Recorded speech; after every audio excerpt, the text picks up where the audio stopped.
जय श्री कृष्णा। हम पढ़ रहे कक्षा अष्टम में संस्कृत में अष्टम पाठ।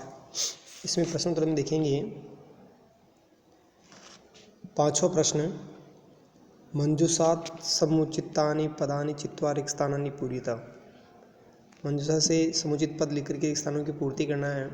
इसमें रचयन्ति, गृहीत्वा, सहसा, जिज्ञासा, स। तो देखेंगे इसमें क में देखेंगे छात्र पुस्तकानि गृहीत्वा विद्यालयं गच्छति। तो इसमें गृहीत्वा भरेंगे।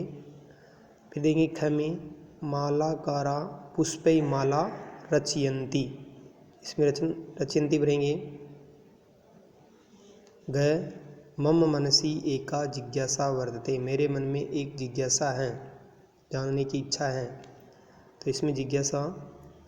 फिर देखेंगे रमेश मित्रै सह विद्यालयं गच्छति। रमेश मित्र के साथ विद्यालय जाता है। तो इसमें स भरेंगे।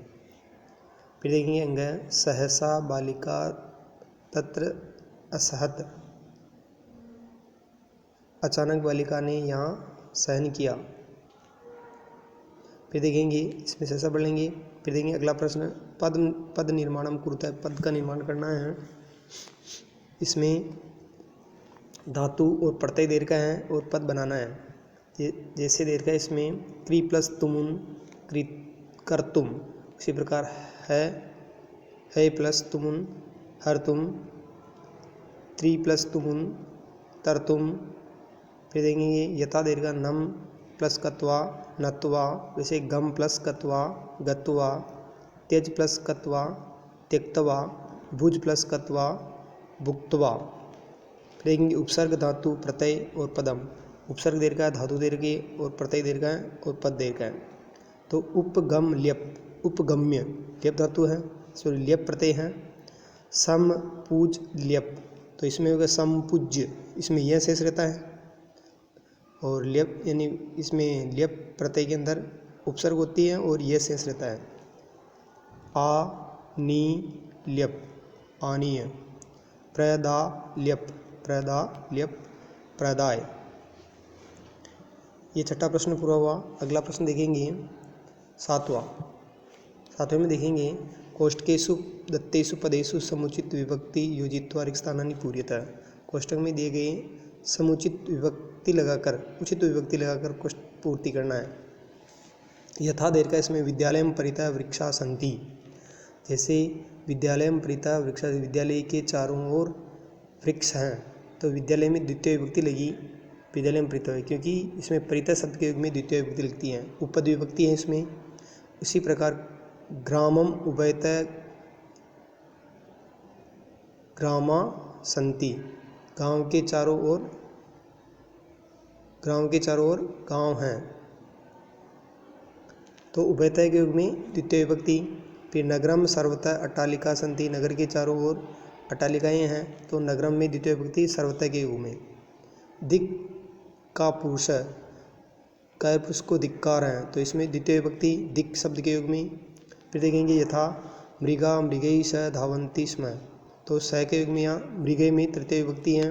इसी प्रकार बालका बालिका भी स पठन्ति।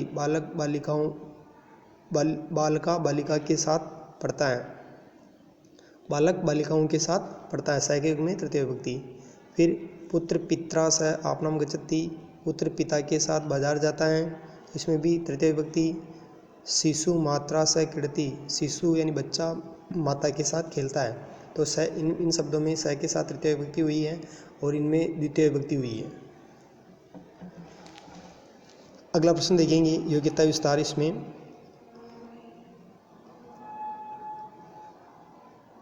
दीर्घ अनुपम मिश्र जल संरक्षण के पारंपरिक ज्ञान को समाज के सामने लाने का श्रेय लोगों को है। श्री अनुपम मिश्र जन्म 1948 में उनके अग्रगण्य हैं। आज भी खरे तालाब और राजस्थान की रजत बूंदे पानी उनकी बहुप्रशंसनीय पुस्तकें हैं। भाषा विस्तार में देखेंगे कारक। सामान्य रूप से दो प्रकार की विभक्तियाँ होती हैं। कारक के अंदर सामान्य रूप से दो प्रकार की विभक्तियाँ होती हैं। कौन सी होती हैं देखेंगे। एक तो कारक विभक्ति, एक उपपद विभक्ति।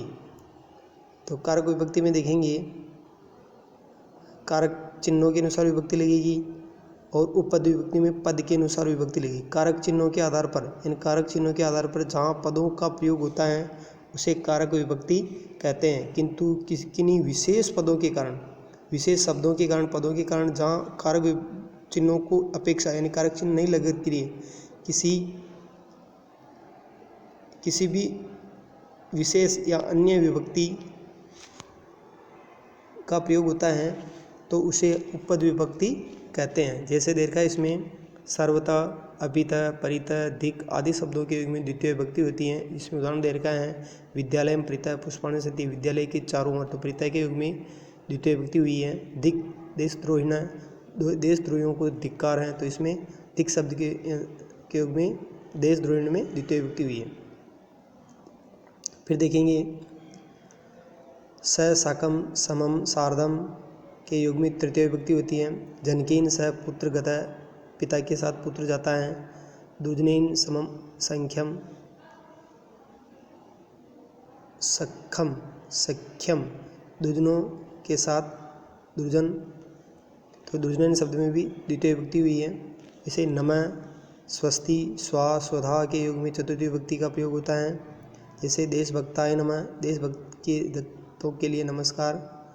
नमः एतादृशेभ्य शिल्पेभ्य, नमस्कार इन सभी शिल्पी कार्यकारों के लिए। जनेभ्य स्वस्ति, लोगों का कल्याण हो, तो इसमें भी चतुर्थी विभक्ति का प्रयोग हुआ है। यानी नमः, स्वस्ति, स्वा, स्वधा इनके युग में चतुर्थी विभक्ति का प्रयोग होता है। फिर देखेंगे अलम। अलम शब्द के दो अर्थ होते हैं, पर्याप्त या मत एवं मत। कारण के अर्थ में, कारण के अर्थ में, पर्याप्त के अर्थ में चतुर्थी विभक्ति होती है। जैसे देशद्रोहिणी अलम देश रक्षका, देशद्रोहिणी या अलम देश रक्षका। इसे मना करने के अर्थ में तृतीय विभक्ति होती है। जैसे अलम विवादन, विवाद मत करो। विना के युग में द्वितीय, तृतीय एवं पंचमी विभक्ति का प्रयोग है। यानी विना के युग में तीन विभक्तियाँ होती है, कोई सी विभक्ति होती है। जैसे परिश्रमम द्वितीय, परिश्रमेण तृतीय, परिश्रमात् पंचमी, विना न गति, यानी परिश्रम के बिना गति नहीं है। फिर देखो,